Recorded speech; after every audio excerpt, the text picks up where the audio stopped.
ఈ 66వ కీర్తన ప్రధాన గాయకుడైన దావీదు రచించినట్టుగా మనం చూస్తున్నాం.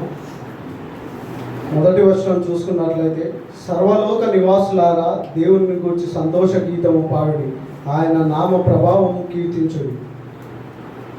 ఈ మొదటి వచనంలో చూసుకున్నట్లయితే మరి దావీదు కీర్తనకారుడైన దావీదు చెప్తున్న మాట, సర్వలోక నివాసులారా, ఈ యొక్క యూనివర్స్లో ఉన్న ప్రతి ఒక్క జీవి, ప్రతి ఒక్క నివాసం చేసే ప్రతి ఒక్కరును దేవుని గురించి సంతోష గీతము పాడుడి, ఆయన నామ ప్రభావము కీర్తించుడి. ఆయన నామం ఎంతో ఘనమైనది, ఎంతో శ్రేష్టమైనది. ఈ భూమి మీద అదేవిధంగా పరలోకమందు ఎక్కడైనా ఆయన నామం కంటే పైన నామం ఏదీ లేదు. అన్ని నామముల కంటే ఆయన నామము పైనామము. కాబట్టి ఆయన నామమును బట్టి ఆయన నామ ప్రభావమును మీరు కీర్తించుడి అని దావీదు మనకు తెలియజేస్తున్నాడు.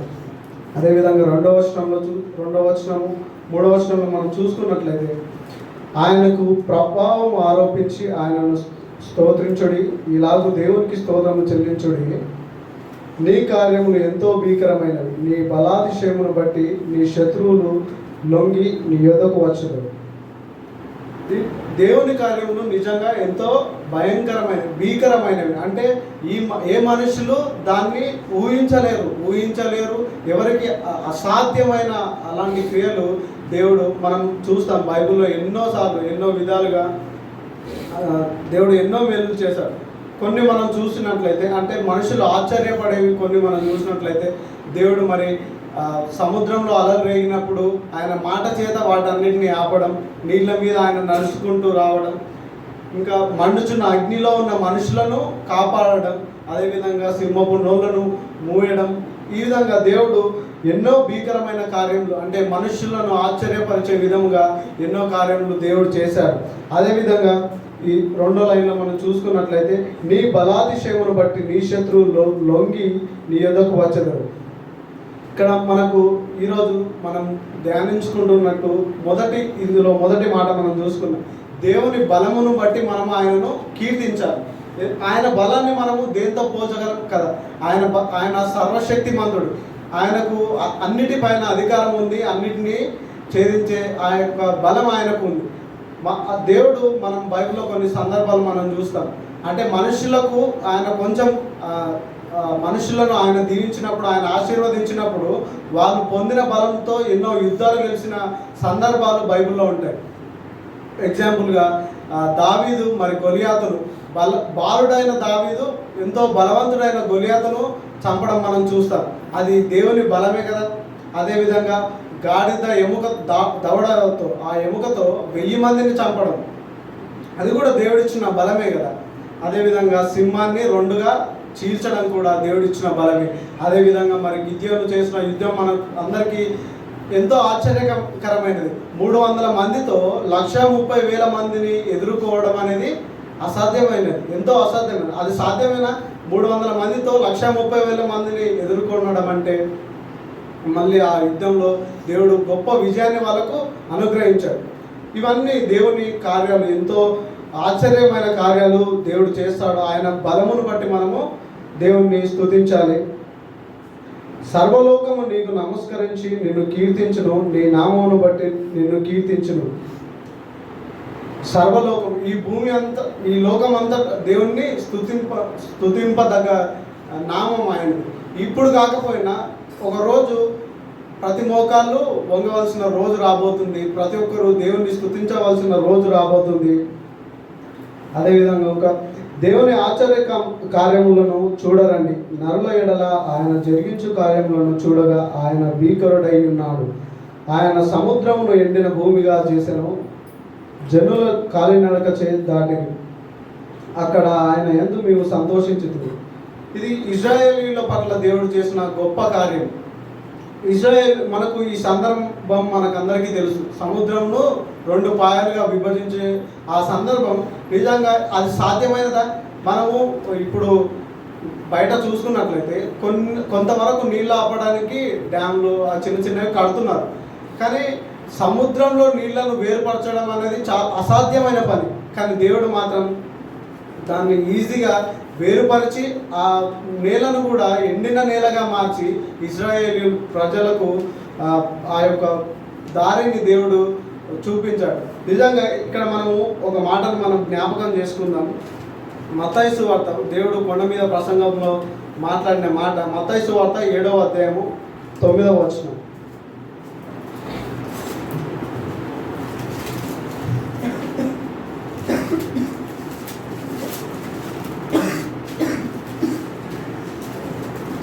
నీలో ఏ మనుషుడైనా తన కుమారుడు తన రొట్టెలు అడిగిన ఎడలా వారికి రాతినిచ్చునా, చేపలు అడిగిన ఎడలా పామునిచ్చునా? మీరు చెడ్డవారై ఉండి మీ పిల్లలకు మంచి ఈవులను ఇయ్యనలిగి ఉండగా పరలోకమందున మీ తండ్రి తను అడుగు వారికి అంతకంటే ఎంతో నిశ్చయంగా మంచి ఈవులను ఇచ్చును కదండి. దేవుడు ఎప్పుడు మనం అంటే ఇప్పుడు ఈ మనుషులను చూస్తే మనుషులే తన కుమారులు కానీ కుమార్తెలు కానీ ఏదైనా అడిగితే అంటే వాళ్ళకు ఇంకా ఆనందపరచడానికి ఏవేవో చేస్తుంటారు. మరి అలాంటిది దేవుడు మన కోసం మనం అడిగిన దానికంటే ఎంతో గొప్పవి, శ్రేష్టమైనవి, మేలులు మన పట్ల జరిగిస్తారు. ఇక్కడ ఇజ్రాయేలీయుల పట్ల కూడా అదే జరిగింది. నిజంగా వెనుక శత్రువులు వెంబడిస్తున్నప్పుడు ఇజ్రాయేలు ప్రజలు ముందు వెళ్తున్నారు. ఒకవేళ సముద్రం కానీ వాళ్ళకి అడ్డంగా రాకపోతే వాళ్ళు వెళ్తూ ఉంటారు, వీళ్ళు వెనక వాళ్ళని వెంబడిస్తూ ఉంటారు. ఇదే కొనసాగేది. కానీ ప్రభు అక్కడ చేసిన కార్యం ఏమిటంటే ఒక సముద్రం వాళ్ళకి ఎదురుగా వచ్చింది. మరి ఆ సమయంలో నిజంగా ఇజ్రాయేల్ ప్రజలు ఏమనుకున్నారో తెలియదు. అంటే ఈ మోషే మమ్మల్ని తీసుకొచ్చి ఇట్లా అడ్డంగా దొరికించిండు అని వాళ్ళు ఆశ్చర్యపడి ఉండొచ్చు.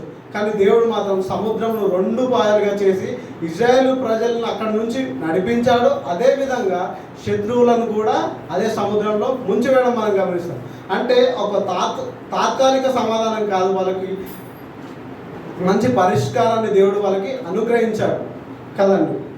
అంటే దేవుడు మన జీవితంలో కూడా మనము కొన్నిసార్లు అనుకుంటాం, మనకు ఏదైనా ప్రాబ్లమ్స్ వచ్చినప్పుడు అసలు మనకి ఏ దారి కనిపించదు, చుట్టూ అంతా చీకటే ఉంటుంది, అసలు ఏం చేయాలో అర్థం కాని పరిస్థితుల్లో మనం ఎప్పుడైతే ప్రార్థిస్తామో మనకు తెలియకుండానే కొన్ని అద్భుతాలు జరుగుతాయి. మనకు తెలియకుండానే కొన్ని ఆ ప్రాబ్లమ్స్ నుంచి మనం బయటపడిన సిచ్యువేషన్ మన జీవితాల్లో ఉంటాయి కదా.